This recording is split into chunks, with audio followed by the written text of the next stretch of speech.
43 seconds. That's how long it takes, on average, for a coroner to assign a case number to an unidentified body. 43 seconds to reduce a human being. Someone who had a childhood, someone who laughed at something last week, someone whose name was spoken every single day by someone who loved them, to a sequence of digits and a photograph taken under fluorescent light. 43 seconds. And then they wait. Sometimes for years. Sometimes forever. Right now, across the United States alone, 14,287 unidentified remains sit in evidence storage. Not 14,000. Not thousands. 14,287. Each one was a person. Each one had a name. And almost none of them chose to disappear. What I'm about to tell you is not a ghost story. But by the time we're done, I think you'll agree it might be something worse. On February 11th, 2019, a maintenance worker named Curtis Halverson arrived at the Pelican Creek rest stop off Route 9 in the outskirts of Caldwell, Nebraska, a town of about 4,100 people where the biggest news of any given week is usually a high school football score. Curtis was 52 years old, been doing the same maintenance route for 17 years, and he told investigators later that he noticed something off about Bay 4 before he even opened the door. He said the air smelled different, not like what he expected, thicker somehow. Inside, slumped between the wall and the paper towel dispenser, was a woman. She appeared to be in her late 30s, possibly early 40s. Brown hair cut to the jaw, a green fleece jacket, the kind you'd buy at any outdoor supply chain, completely unremarkable. One shoe on. The left one, specifically a worn trail runner, size 7. The right foot was bare. No pairs, no ID, no phone, no keys, no nothing. Just a woman, a jacket, and one shoe. The Caldwell County Medical Examiner's report, filed by Dr. Renata Quinones and numbered SIM 2019-0147, found no signs of trauma. No defensive wounds. No substances in her system beyond trace amounts of ibuprofen and what appeared to be a common antihistamine. Cause of death: cardiac arrest, consistent with hypothermia exposure, though the temperature that night had only dropped to 34 degrees. Possible, certainly, but borderline. And here's what I kept coming back to when I read this file. I've read it probably 6 times now. Cardiac arrest from 34 degrees in a closed rest stop, in a fleece jacket, with no history of cardiovascular illness that anyone could identify. It's not impossible. It's just very, very convenient as an explanation. Her fingerprints produced no match in any national database. Her dental records matched nothing. Her DNA was uploaded to NAMUS, the National Missing and Unidentified Persons System, on March 3, 2019. As of today, she remains listed as Caldwell Jane Doe. Case CME 2019-0147. A case number and a county. That's all that's officially left of her. What I haven't told you yet, and what the official report buries in a single footnote on page 8, is the fleece jacket. The label had been cut out, not worn down, not faded. Cut, surgically removed, leaving a small rectangular absence of fabric at the back collar. Someone removed that label. Someone didn't want that jacket traced. Here's the thing that started to really unsettle me when I began looking into this. Caldwell Jane Doe is not an anomaly. She's not even unusual. She belongs to a pattern that spans borders and decades, and almost nobody talks about it. In April of 2014, a man was found in a bus shelter in Thessaloniki, Greece. 60-ish years old, wearing an expensive Italian suit, the kind that costs upward of 2,000 euros, with every identifying label removed. Every single one. Jacket, trousers, shirt, even the socks had their elastic band tags clipped off. Greek authorities ran his prints, his DNA, his photograph through Interpol. Nothing. The case was briefly covered by a regional outlet called Macedonia Thrace News before going cold. He's been listed as agnostos, unknown, in the Hellenic police records ever since. A man in a 2,000 euro suit. Unidentified. Imagine that. 5 years earlier, in September of 2009, the Royal Canadian Mounted Police issued a bulletin about a case out of Baie-Comeau, Quebec. A teenage girl, estimated at 15 to 17 years old, was found near the St. Lawrence River at a spot locals called Point aux Roches, Rocks Point. She was wearing a school uniform that matched no institution within a 400-kilometer radius. No school district in Quebec, New Brunswick, or Ontario claimed that uniform as theirs. Investigators eventually traced the fabric to a manufacturer in Lyon, France, but the manufacturer couldn't confirm whether the item had ever been sold to a school or simply purchased retail by an individual. The girl remains unidentified. Her case, internal designation RC, QC 2009-1183, is still open. A school uniform from a school that might not exist. And then there's the case I find hardest to read. Hardest because it's the most ordinary on the surface. In March of 2021, a middle-aged man walked into Mercy General Hospital in Amarillo, Texas. He sat in the emergency waiting room for approximately 2 hours and 14 minutes. They have him on camera before a triage nurse noticed he hadn't moved. He was deceased, sitting upright, in a waiting room full of people. He had walked himself there, which means he was alive, mobile, and presumably conscious when he arrived. He chose the hospital. He sat in that chair, and then he died. His name is unknown. He carried no identification. His clothes were clean and relatively new. The toxicology report found nothing except a single unidentified compound that the Randall County Medical Examiner described as possibly a plant-based alkaloid of uncertain origin. Possibly. The hospital reviewed all footage from the preceding 48 hours and found no vehicle associated with him in the parking structure. No cab drop-off. No rideshare record. He appeared on camera walking from the direction of the street, but no wider surveillance camera in the area captured him on foot prior to his arrival at the hospital entrance. Somehow he arrived without arriving. Now, I want to be honest with you here because I think the easy thing, the thing that lazy storytelling does, is to just pile up the strangeness and let you marinate in it. That's not what I want to do. So let me try the rational explanation. Let me try really hard. Forensic specialists and missing persons experts will tell you, and they're not wrong, that the overwhelming majority of unidentified remains belong to two groups. People experiencing homelessness, who often carry no documentation and have lost contact with family systems that might report them missing. And victims of deliberate erasure, meaning people who were intentionally stripped of their identity by someone else, usually in the context of trafficking, organized crime, or domestic violence situations where a controlling party controlled all access to documents. Dr. Marguerite Saul, a forensic anthropologist at the University of Wisconsin who has published 23 peer-reviewed papers on unidentified remains, told the Journal of Forensic Sciences in 2022 that the absence of identification in discovered remains is almost universally explainable through socioeconomic marginalization or deliberate criminal concealment. Almost universally. I keep returning to those two words. Almost. Universally. And look, that explanation covers a lot. Probably most cases. The homeless man who dies alone in winter, whose face no one photographs for a missing report because no one noticed he was missing. The trafficking victim moved across state lines, stripped of her passport, her phone, everything. These are real tragedies happening constantly, and the rational framework holds up for them. But then you get to the man in the 2,000 euro suit in Thessaloniki, and the framework strains a little. A homeless individual doesn't typically wear bespoke Italian tailoring. And the labels being removed, that's not what happens to a person through poverty or negligence. That's a deliberate act, performed by someone with forethought. And the Caldwell Jane Doe, a woman in reasonable health, dying of borderline hypothermia at 34 degrees, with a surgically removed clothing label, the rational framework doesn't break, but it bends.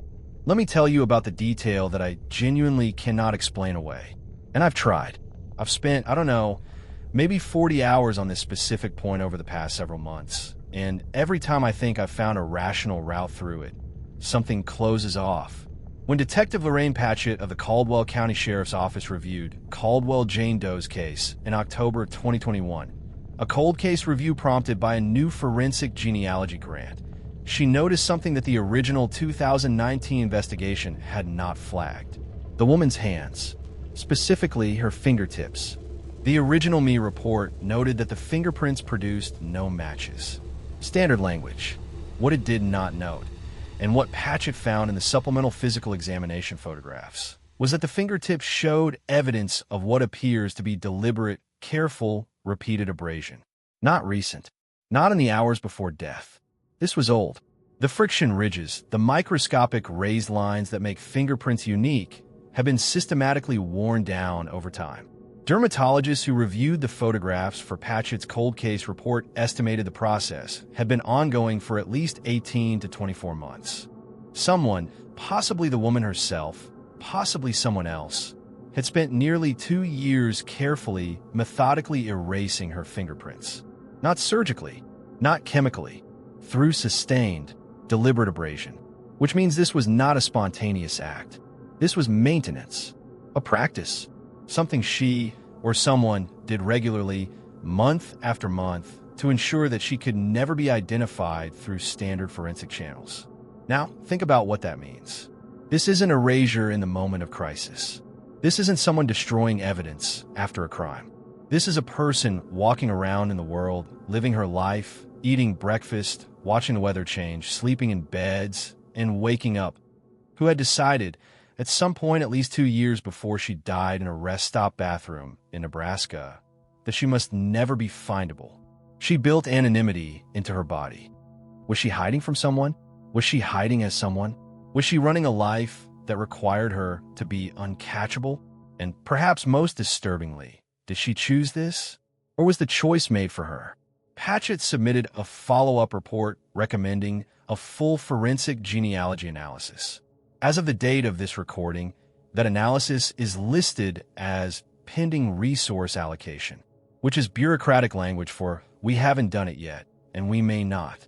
I need to tell you something that I've been sitting with for a while, because I think it's relevant and because, honestly, I don't entirely know how to categorize it.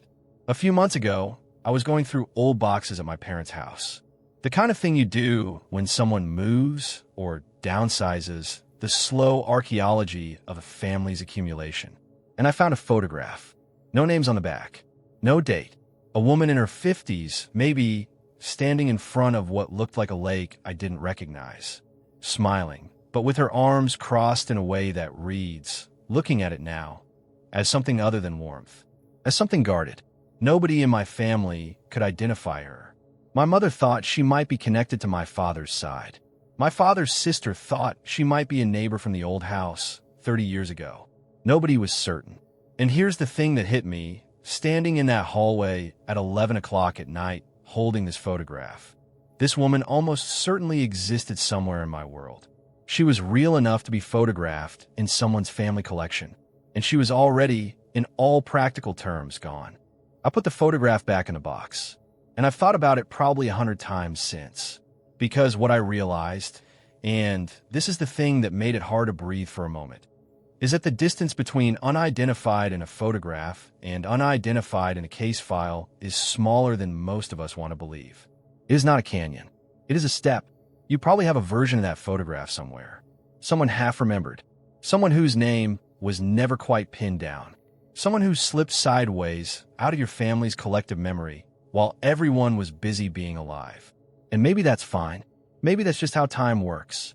Or maybe it's the first small act in a longer disappearance that nobody decided to document. Here's what I think we don't want to confront when we talk about unidentified remains. The implication that identity itself is fragile. We treat it as a given. Your name, your face, your social security number, your digital footprint. We assume these things anchor us to the world permanently. That we are findable by default, that if we disappeared tomorrow, the machinery of record would catch us. But 14,287 case files suggest otherwise. And I'm not talking about people who fell through administrative cracks. I'm talking about people who had lives, who had relationships, who, in at least some cases, went to extraordinary lengths to ensure their own untraceability. Which raises a question I don't have a clean answer to. How many of the 14,287 are unidentified because the system failed? And how many are unidentified because they succeeded? Forensic genealogy the science of tracing identity through distant DNA relatives has closed cases that sat dormant for decades. The identification of the Golden State Killer in 2018 demonstrated that even careful criminals leave biological trails. And yet, and here's where I'm genuinely uncertain, genuinely not sure what to think. The woman in Caldwell, Nebraska, had been methodically removing her fingerprint ridges for 2 years, which suggests she understood forensic methods well enough to counter at least one of them. Does that mean she also understood DNA? Does that mean she found a way around it too? Or does it mean forensic genealogy will eventually find her, and we just haven't allocated the resources yet? Maybe the question is really about what we owe the unidentified, not as evidence, not as cases, as people. Because right now the system is built to identify remains primarily when there's a crime to solve, a perpetrator to catch, a legal question to answer. If there's no obvious crime, cases deprioritize. Resources shift. The pending forensic genealogy analysis for Caldwell Jane Doe has been pending for over 2 years. 2 years of her sitting in a database with a case number instead of a name. And somewhere, maybe in a town like yours, maybe in a country you've never visited, there's someone who knew her. Someone who has been waiting for a phone call that doesn't come. Who has been doing the slow, terrible math of maybe she left, and maybe something happened to her, and maybe I should have looked harder, and maybe it's been too long to know. Someone who loves her and doesn't know she's been found, because found isn't the same as identified. Found means we have a body. Identified means we have a person. Right now, those two things are not the same for 14,287 people. And every single day, that number changes.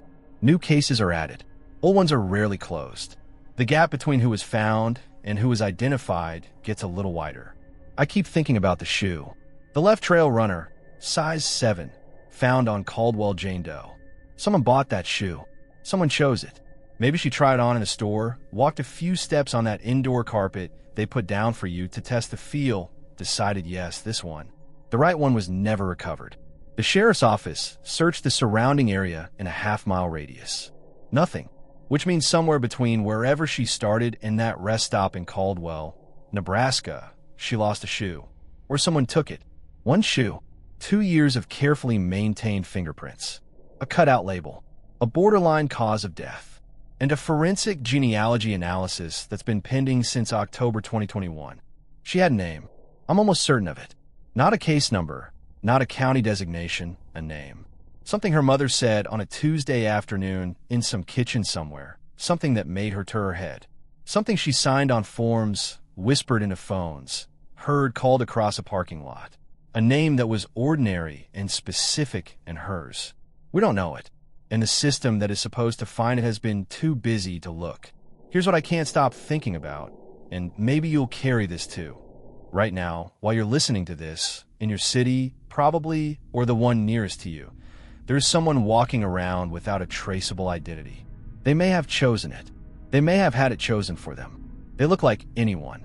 They could be the person you stood behind at the pharmacy this morning, or the one who held the elevator door. You will not know. You will never know. And if something happens to them tonight, if they end up in a file, in a database, in a photograph under fluorescent light, neither will anyone else.